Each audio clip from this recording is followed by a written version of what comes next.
Teman-teman semuanya, kita telah memasuki pada pertemuan 9 dan 10.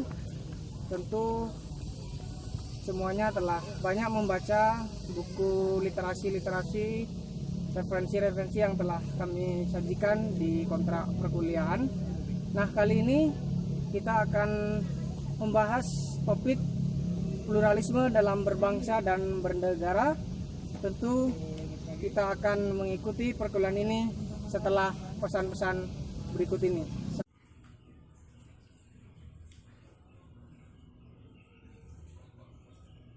Semuanya, kita berjumpa kembali pada pertemuan ke-9, sekaligus saya sampaikan juga pertemuan ke-10 ya. Kita akan membahas pluralisme dalam kehidupan berbangsa dan bernegara. Bagaimana kemudian kita merajut kehidupan umat beragama ini. Teman-teman semuanya, pada pertemuan 9 dan 10 ini ada kompetensi yang diharapkan. Yang pertama, kita berharap ya mahasiswa mampu memahami makna pluralisme dalam kehidupan berbangsa dan bernegara berdasarkan ideologi Pancasila tentunya. Lalu kemudian yang kedua, diharapkan mahasiswa mampu menganalisis nilai-nilai pluralisme dan bagaimana pola membangun kerukunan umat beragama itu baik dalam kehidupan masyarakat maupun dalam kehidupan kampus. Nah, yang notabene kampus kita adalah kampus multikultural ya. Teman-teman semuanya, nah nanti pada pertemuan ke-10 itu Pak Ramadan tidak menjelaskan materi ini karena pada kesempatan ini saya jelaskan sekaligus. Pertemuan 10 kita nanti akan melakukan tugas-tugas berbasis film pendek ya. Jadi saudara nanti menganalisis film pendek yang kemudian saya share di grupnya masing-masing ya. Setelah saudara tonton, lalu saudara analisis, saudara berikan pendapat tentang film itu ya, minimal 2 halaman ya, 2 halaman A4. Jangan lupa ya, kopinya dulu biar lebih fresh. Nah, teman-teman semuanya, bicara tentang pluralisme sebenarnya ada kaitannya dengan bagaimana kita memahami multikulturalisme yang minggu lalu kita bahas. Pluralisme sebenarnya bukan hal yang asing ya, bukan hal yang baru dalam kehidupan berbangsa dan bernegara. Maka untuk mengawali pembicaraan atau diskusi pada kesempatan ini, kiranya perlu kita itu lebih dahulu memahami antara perbedaan pluralisme dalam arti ideologis atau dalam arti teologis agama-agama, lalu bagaimana memahami pluralisme dalam arti etis ya, sebagai disposisi sikap terhadap penganut agama-agama lain. Nah teman-teman, pluralisme dalam arti yang pertama tadi, yakni memahami pluralisme secara teologis, hal ini mungkin tidak diperlukan perjumpaan antar penganut agama yang berbeda. Orang bisa langsung memasuki persoalan pluralisme sebagai refleksi atas dasar ajaran-ajaran yang mereka paparkan ya, secara secara individualis ya. Kemudian yang kedua, makna yang dimaksud pluralisme dalam arti etis adalah diperlukan pelatihan atau setidaknya semacam observasi dan perjumpaan antar penganut agama yang berbeda, memperjumpakan persamaan bukan mempertajam perbedaan. Itu mana yang kedua, dan ini sulit kita temui di masyarakat. Yang sering kita bicarakan oleh masyarakat kita adalah mengenai perbedaan. Perbedaan selalu dibicarakan, tidak akan pernah ketemu, karena antara Islam dan Kristen tidak akan pernah ketemu. secara ideologis, tapi bagaimana memperjumpakan antara Islam dengan Kristen, ada nilai-nilai kesamaan yang secara substansial memiliki substansi yang tidak jauh berbeda. Teman-teman semuanya, mengapa kemudian kita bahas ini menjadi penting ya? Ada beberapa alasan membahas pentingnya pluralisme pada kesempatan ini. Yang pertama adalah kita melihat situasi masyarakat dunia yang berkembang secara secara pesat ya, atau semakin plural, atau pluralitas di masyarakat yang cukup kuat. Kemudian kebebasan manusia bukan lagi sekedar konsep yang abstrak ya. Kebebasan manusia bukan sekedar konsep yang abstrak yang hanya sekedar menjadi bahan diskusi, melainkan dijalankan dalam kehidupan dan menghasilkan aneka ragam pandangan hidup ya. Bagaimana cara hidup, bagaimana kita bersikap, bagaimana kemudian ungkapan-ungkapan simbolik itu. Maka di sini perlu memahami alasan yang pertama, perlu memahami persoalan pluralisme. Perbedaan-perbedaan yang mengakibatkan oleh kebebasan manusia tidak saja semakin banyak, melainkan juga dan terutama semakin tajam. Ya, tak sedikit kemudian gesekan-gesekan antar agama itu karena soal ketidakmampuan kita memahami ajaran agama orang lain. Ya. Kemudian bagaimana sikap-sikap kita mampu atau kita sering melihat sikap-sikap masyarakat kita yang cenderung menimbulkan pertentangan dan menegangkan di tengah masyarakat. Ya. Ada beberapa banyak buku referensi yang sudah kami siapkan. Salah satunya adalah buku Membela Kebebasan Beragama miliknya Budi Munawar Rahman ya. Di sana juga cukup jelas. Kemudian yang kedua, alasan yang kedua adalah keadaan ini didukung oleh sifat-sifat agama itu sendiri yang secara komunal. Ini berbeda dengan pandangan hidup kita ya. Yang jelas hal-hal yang seperti ini lebih pada individualis ya. Perbedaan-perbedaan individual lebih mudah ditolerir dan tidak terlalu mengakibatkan ketegangan. Perbedaan-perbedaan secara individu ya, secara personal ya. Maka tidak jarang orang modern ingin mendesak agama itu masuk ke wilayah individual saja, sehingga mampu menghindari konflik kepentingan ya. Tetapi sekali lagi, kalau agama masuk pada ruang publik, maka ketegangan atau gesekan antar agama itu sering bermunculan, apalagi dalam situasi politik yang pernah terjadi di alam Indonesia ini. Kemudian yang ketiga, alasan mengapa pentingnya yang ketiga adalah ketegangan, pertentangan, kemudian konflik yang sering terjadi, yang cukup sedemikian akutnya menyangkut perbedaan-perbedaan agama itu. Maka pertentangan politik dalam negeri ini yang seharusnya demokratis dan mudah dapat dibelokkan ke isu agama untuk memenangkan suara, sementara politik luar negeri masih menjadi tegang seperti tampak pada konflik-konflik di beberapa negara, misalnya pada Pakistan ya, India yang beberapa bulan lalu juga konflik atas nama agama ya. Bahkan yang pernah terjadi dalam bangsa kita adalah terjadi kasus Ambon misalnya kan, Poso, bahkan kasus-kasus isu agama yang sering digiring pada ranah politik. Salah satu contoh yang cukup menguatkan pada pikiran kita adalah pemilihan gubernur DKI Jakarta yang isu agamanya cukup menguat gitu kan.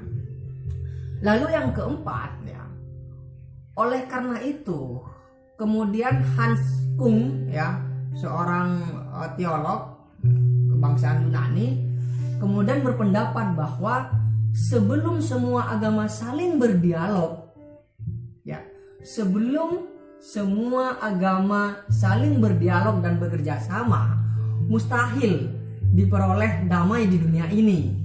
Inilah yang kemudian oleh Hans Kung disebut dengan etika global, ya. Teman-teman semuanya, etika global dengan demikian sambung dengan kepentingan pluralisme yang tidak saja menuntut kesadaran akan adanya perbedaan-perbedaan antar agama, tetapi lebih jauh juga berusaha memahaminya, menjembataninya pada kepentingan-kepentingan itu. Dengan demikian, dunia ini kita masih bisa berharap secara manusiawi dan selamat dari kehancuran semesta. Ya, kehancuran manusia tidak disebabkan oleh bencana alam, melainkan oleh pertentangan dan peperangan yang buta dan tak terdamaikan. Buta dan tak terdamaikan. Yang kelima, kita seruput dulu kopinya biar lebih seger. Karena banyak orang bilang ketika kita jauh dari kopi, pikiran kita akan semakin buntu. Kira-kira filosofis orang yang suka kopi begitu, ya. Teman-teman, yang kelima, mengapa pentingnya pendidikan, mengapa pentingnya pluralisme yang kita bahas kali ini, ya. Yang kelima adalah dengan kesadaran pluralisme itu mestinya harus dirayakan, mestinya harus dirayakan sebagai anugerah atau sebagai sebuah karunia yang Tuhan berikan kepada kita, sebagai peluang untuk mengembangkan kemanusiaan kita. Harus kita syukuri, harus kita jalani tentunya. Belum pernah manusia mencapai taraf kesadaran yang begitu berkembang seperti saat ini misalnya. Nah, ini perlu mengapresiasi kehidupan secara positif, ya. Baik harapan-harapan yang akan kita torehkan di masa depan Indonesia. Kemudian ada hal-hal yang menjadi perhatian serius kita tentang pendidikan pluralisme yang terus dikembangkan. Dengan demikian, pluralisme itu hadir untuk merawat keberagaman, bukan menghancurkan perbedaan. Untuk itulah, ya, kita sebagai bagian tak terpisahkan dari republik ini, maka kewajiban kita, saya dan Anda, bagaimana keberagaman ini yang merupakan keniscayaan dari Tuhan yang Maha Baik terus kita kawal, terus kita pupuk sejak dini, maka republik ini akan terus menemukan kedamaian-kedamaian yang diabadikan. Kita lanjutkan pada pertemuan ini, teman-teman semuanya, bagaimana konsep pluralisme itu dikembangkan, ya. Pluralisme itu dikembangkan oleh seorang filsuf bernama Immanuel Kant. Dia sebagai sebagai doktrin, sebagai paham, sebagai ideologis, bagaimana nilai-nilai keberagaman itu betul-betul dijawantahkan dalam kehidupan kita sehari-hari. Lalu fenomena pluralisme agama di kita, di masyarakat kita ini sering dipandang sebagai masalah yang cukup serius, ya. Sering dipandang sebagai masalah yang cukup serius, misalnya pada persoalan-persoalan sosial dan budaya, ya, persoalan agama. Selain memang menyimpan akar keragaman primordial yang cukup kuat dan etnis maupun agama, pada masyarakat yang plural ini, ya, juga menyimpan potensi konflik sebenarnya, ya. Karena apa? Karena seperti yang saya sampaikan tadi, ada pola atau menyimpan hal-hal yang mengarah pada keragaman primordialisme. Kemudian terlebih jika dalam masyarakat tersebut belum terbentuk kesadaran multikulturalismenya, gitu kan? Belum terbentuk kesadaran multikulturalismenya, yakni masyarakat yang tidak sekedar mengerti adanya kelompok-kelompok yang berbeda, ya, melainkan masyarakat yang dapat memberi tempat dan rela hidup berdampingan secara damai dengan varian-varian kelompok yang lain. Nah, ini konsep multikulturalisme, bagaimana kita ini tidak sekedar mengerti tetapi memahami adanya kelompok-kelompok yang berbeda, ya. Kelompok-kelompok yang berbeda di Kristen juga banyak yang banyak aliran-aliran, kemudian di Islam, di Buddha, hampir semua agama ada yang ekstrim, ya, ada yang cinta damai, ya, ada yang memahami secara radikal, ya. Dalam konteks kekinian misalnya, pluralisme merupakan suatu 3 bagian tipologi sikap keberagaman dalam perspektif. Jadi ada 3 tipologi memahami pluralisme dalam konteks kekinian, ya. Yang pertama, ada yang disebut dalam perspektif teologis, ya. Ada yang disebut dengan perspektif eksklusivisme dan ada yang disebut dengan inklusivisme. Nah, ketiga tipologi ini sering kita temui di lapangan, ya, dalam konteks kekinian, ya. Misalnya saya ingin jelaskan lebih gamblang, ya. Dalam perspektif eksklusif, ya, ia memandang bahwa agamanya lah yang benar dan agama lain adalah sesat dan salah. Nah, ini dalam perspektif eksklusif, dia mengeksklusifkan diri, ya. Ketika orang berbeda dengan dia lalu dianggap sesat, lalu dianggap dia adalah penghuni neraka dan seterusnya, seperti beberapa minggu lalu yang saya jelaskan di channel YouTube yang sama, ya. Kemudian dalam perspektif inklusivisme atau inklusif misalnya, ia memandang bahwa keselamatan bukan monopoli agamanya. Jadi tidak ada monopoli kebenaran dalam satu agama. Dalam perspektif inklusif, ya, dia lebih terbuka, dia lebih melihat keberagaman itu adalah merupakan keindahan, ya. Lalu bagaimana dengan penganut agama lain, ya? Dalam artian dalam perspektif teologis misalnya, secara implisit, ya, berbuat benar menurut agamanya juga dinilai akan mendapatkan keselamatan, ya, bagi penganut agama lain. Sementara yang kita titik beratkan dalam perspektif teologis, ya, ia memandang bahwa semua agama benar dan sama. Tidak ada agama yang mengajarkan tentang kekerasan. Tidak ada agama yang mengajarkan tentang membunuh itu menjadi boleh misalnya. Hampir semua agama akan menebar rasa damai, ya, rasa kecintaan terhadap tanah air, ya. Semua agama memiliki cara yang berbeda. Bagaimana memperjumpakan persamaan itu tadi, tidak lagi kita sedang memperuncing atau mempertajam perbedaan. Teman-teman semuanya, pluralisme menjadi niscaya ketika tradisi keagamaan tidak akan mampu secara epistemologis. Artinya begini, pluralisme menjadi niscaya adalah karena setiap tradisi keagamaan tidak akan mampu secara epistemologis merumuskan realitas yang absolut, ya, yang kemudian disebut oleh Tuhan, ya, sebagai sang misteri yang tidak bisa dinamakan, ya. Jika sebuah agama mengaku bisa merumuskan segala hal tentang Tuhan, ya kan, maka ia sudah menjadikan dirinya Tuhan dan bukan lagi sebagai jalan keselamatan menuju Tuhan. Saya garis bawahi, Ya, saya garis bawahi, saya juga kutip di bukunya Umi Sumbula, Pluralisme Agama.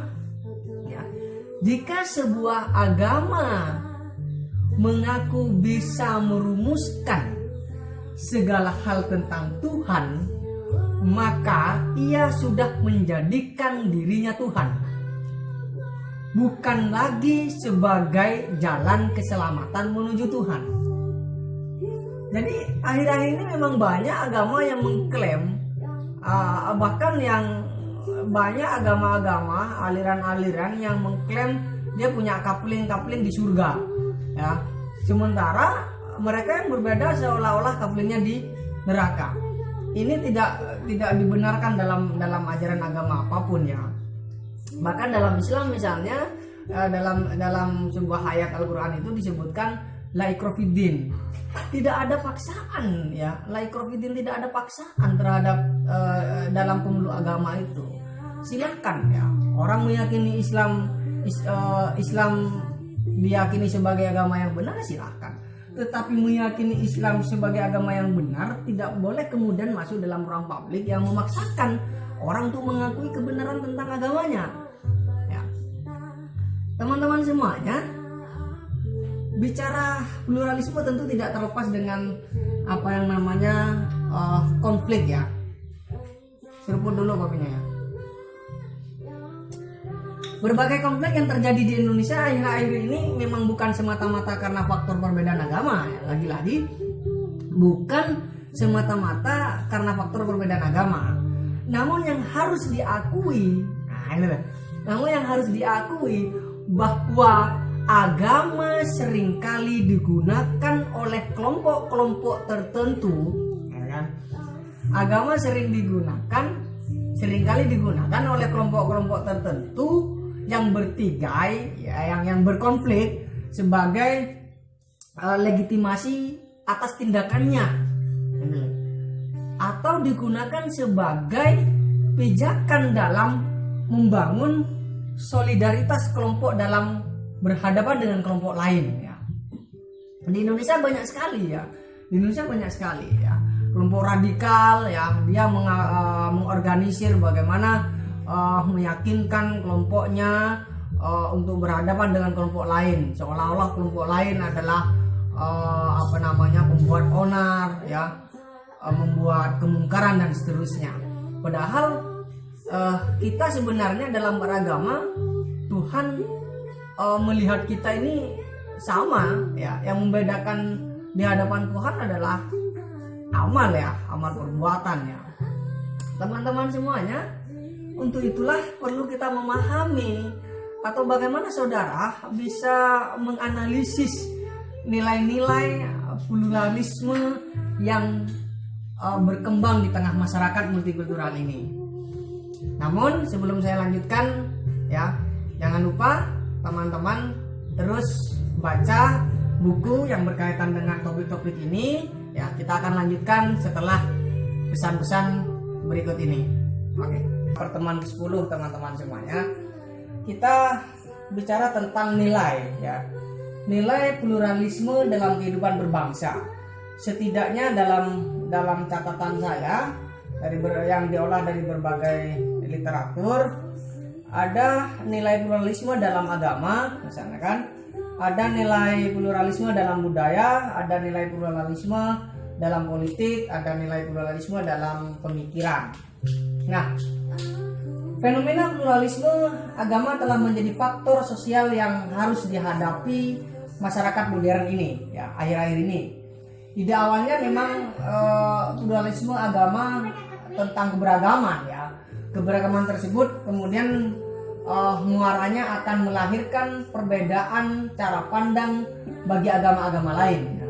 Perbedaan cara pandang agama itu sendiri disebabkan konteks ajaran, ya.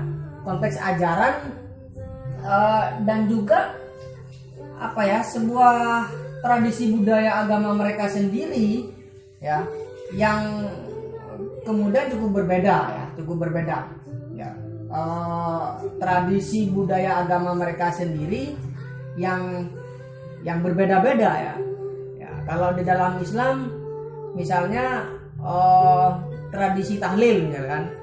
Nah, dan tradisi tahlil diyakini oleh kaum atau warga Nahdien menjadi amaliyah yang tidak bisa ditinggalkan. Kemudian di tradisi Jawa ada yang disebut dengan kalau orang hamil ada mitoni, ada banyak sekali tentang budaya Jawa yang kemudian yang tidak terlepas dari nilai-nilai Islam itu sendiri.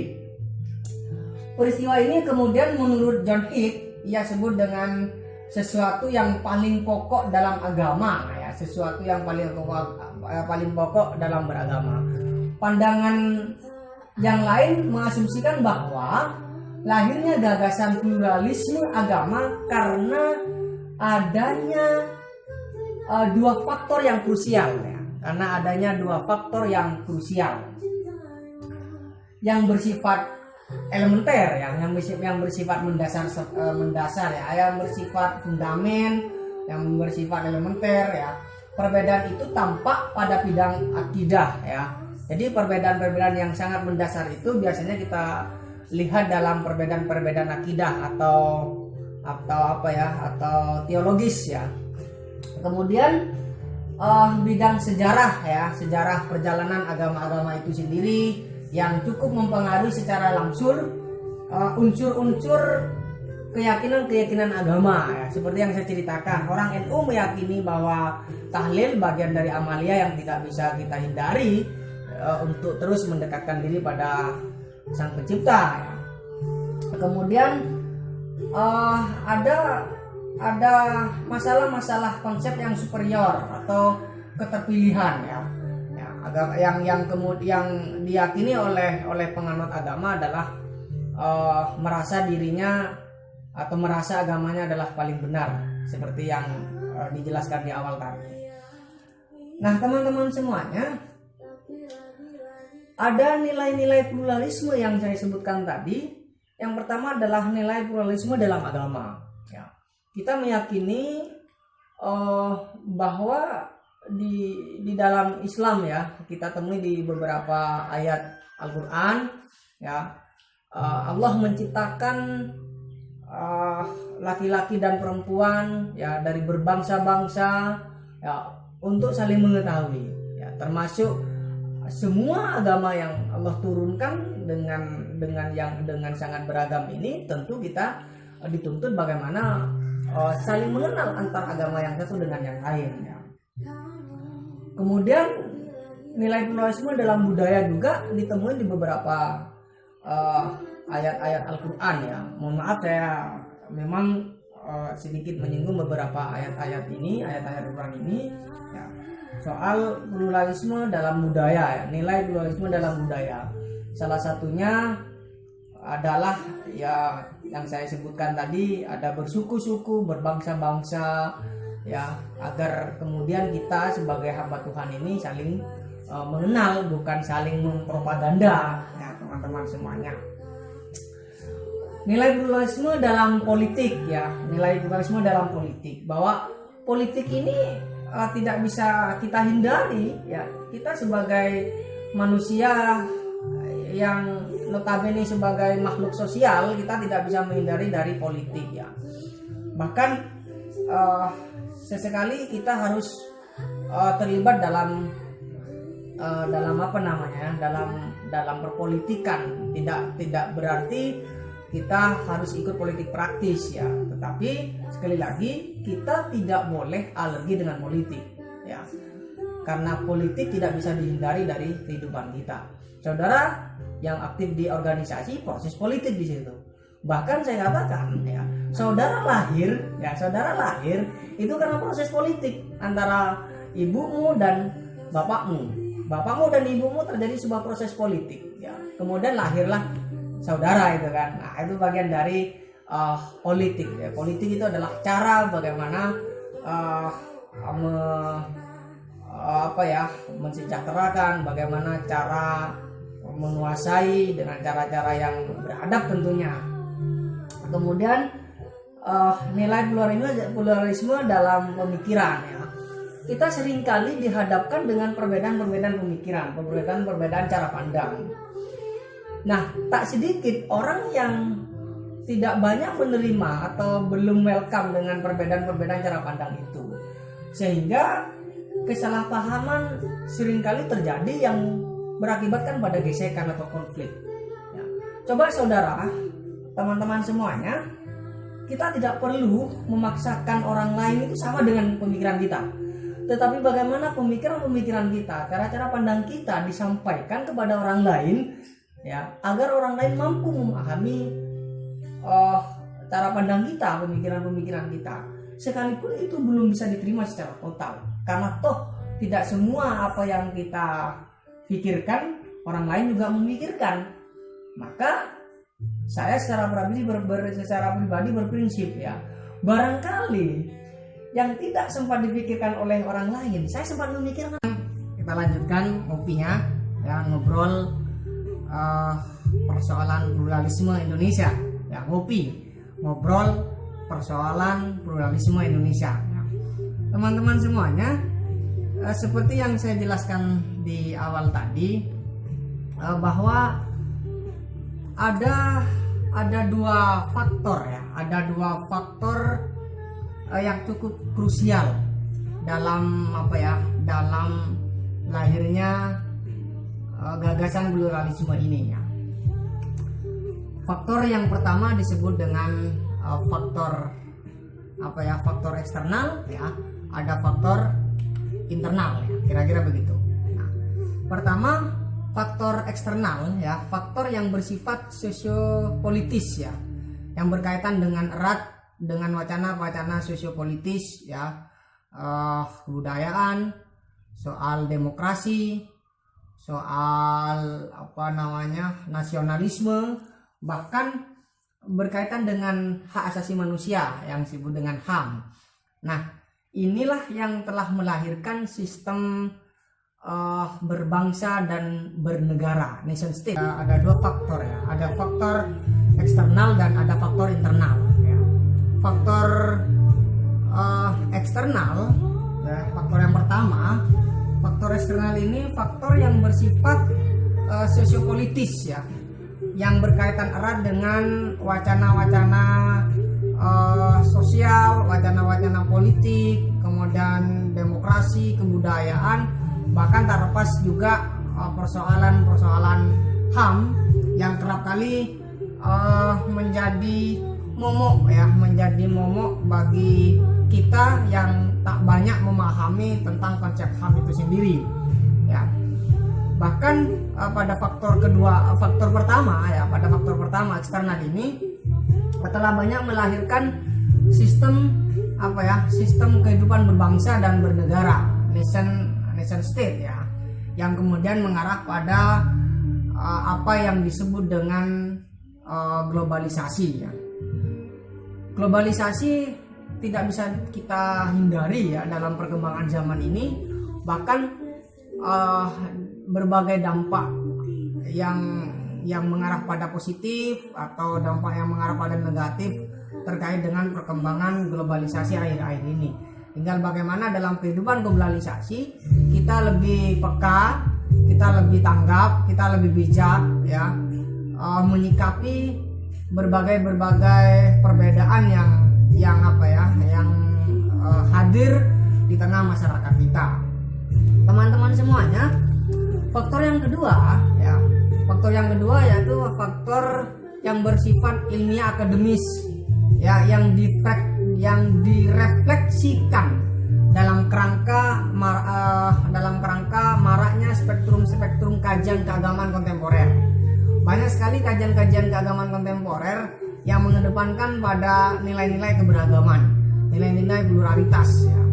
Misalnya seperti yang kita pernah ikuti, ya, atau seperti yang diadakan oleh Pusat Studi Pancasila dan Multikultural.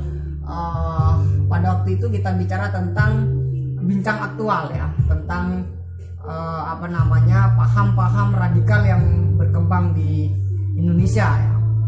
Kemudian Pusat Studi Pancasila dan Multikultural juga pernah mengadakan dialog lintas agama. Nah, kegiatan-kegiatan semacam ini atau kegiatan-kegiatan keagamaan kontemporer perlu kemudian kita hidupkan kembali dalam rangka memberikan warna atau memberikan keseimbangan di saat kelompok-kelompok radikal yang sudah mulai lebih dulu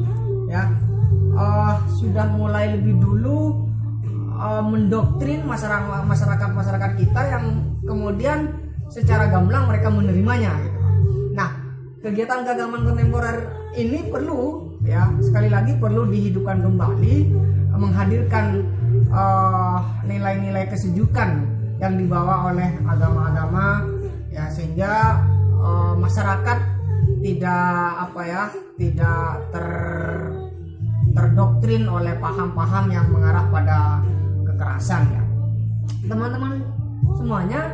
Faktor yang bersifat ilmiah akademis tadi yang direfleksikan dalam kerangka maraknya kajian-kajian keagamaan kontemporer, di mana sebagian pakar keagamaan mencoba untuk memformulasikan teori-teorinya tentang pluralisme yang dilandaskan terhadap kesimpulan-kesimpulan yang mereka temukan dalam kajian ini, sehingga konsep-konsep pluralisme dalam kehidupan berbangsa itu bisa diterima oleh seluruh lapisan oleh semua agama. Bahkan dalam bukunya Budi Munawar Rahman, Kebebasan Beragama, yang kami nukil transkrip wawancara dengan Kiai Haji Akil Siraj, Ketua Umum PBNU, semangat toleransi, saya kutip semangat toleransi, saling menghargai, semangat pluralis antar umat beragama harus terus diperjuangkan dan dipupuk. Bukan hanya bersikap toleran, saya kira, tapi kita juga harus memahami budaya mereka. Artinya apa? Multikulturalisme itu pun harus dijaga, bukan hanya urusan tasamu. Tasamu itu adalah kalau di bahasa kita adalah toleransi, yang toleran, tetapi kita juga harus ikut menjadi bagian dari keragaman budaya. Maka jelas sekali bahwa sikap kita sebagai anak bangsa tentu merawat semangat toleransi itu menjadi keniscayaan. Cinta terhadap tanah air itu juga tidak bisa kita tinggalkan, sehingga para penganut agama itu menjalankan dengan nilai-nilai keagamaan yang diyakini. Jangan sekedar beragama. Misalnya yang muslim misalnya, dia baru sholat, menunggu hari Jumat, sholatnya mingguan, atau kemudian dia sholatnya tahunan, nunggu sholat Idul Fitri, nunggu sholat Id. Di sekitar kita, di kampus kita, banyak teman-teman itu yang teman-teman mahasiswa yang cara beragamanya hanya legal formal, hanya kebutuhan saat itu saja, tetapi tidak mampu memahami bagaimana nilai-nilai keagamaan yang dia yakini itu sebagai ruh dalam menjalankan aktivitas. Atau teman-teman yang Kristen misalnya, teman-teman Katolik baru ke gereja hanya nunggu hari Minggu, padahal ajaran di Kristen, ajaran Katolik ke gereja itu tidak hanya terjadi pada hari Minggu, bisa dilakukan dengan Jumat sore, kemudian Sabtu sore, kemudian ada Minggu. Ritualitas yang terformulasikan dalam nilai-nilai agama itu sendiri, tetapi bagaimana nilai agama itu menjadi ruh dalam beraktivitas kita, sehingga kalau ruh nilai agama ini menjadi ruh dalam aktivitas kita ini akan terkontrol. Mau berbuat kerusakan, mau berbuat semena-mena yang merugikan orang lain, kita akan terkontrol dengan sendirinya. Penutup pada pertemuan ini, pada kuliah online, kuliah daring ini, saya ingin mengutip dari bukunya Gus Dofir yang berjudul kondom gergaji yang mencoba untuk merefleksikan berbagai aspek kehidupan. Nah, misalnya kita temui pada halaman 126, kitab suci tidak melulu dipandang sebagai kebenaran dan pengetahuan, melainkan sumber pengetahuan dan kebenaran sekaligus. Artinya apa? Kebenaran dengan sumber kebenaran tentu tidak sama. Pun juga pengetahuan dengan sumber pengetahuan sangat berbeda. Contoh misalnya begini, analoginya. Sumur bukan air. Air juga bukan sumur. Meski kadang sebagian air keluar dari sumur. Dan jika tidak dirawat dengan cerdas, sumur pun bisa kering dan ditumbuhi tumbuh-tumbuhan, ilalang, bahkan tertimbun bersama dengan waktu. Maka sekali lagi, kitab suci tidak melulu dipandang sebagai kebenaran dan pengetahuan, melainkan sebagai sumber kebenaran sekaligus sebagai sumber pengetahuan. Teman-teman semuanya, itu penjelasan singkat pada pertemuan 9 ini sekaligus menjadi pertemuan 10 ya, tentang pluralisme kehidupan berbangsa dan bernegara. Untuk itulah kita berharap semuanya dengan nilai-nilai pluralisme yang kita hidupkan kembali ya di tengah masyarakat multikultural ini, minimal dari kita lah yang akan merawat atau merajut kerukunan umat beragama.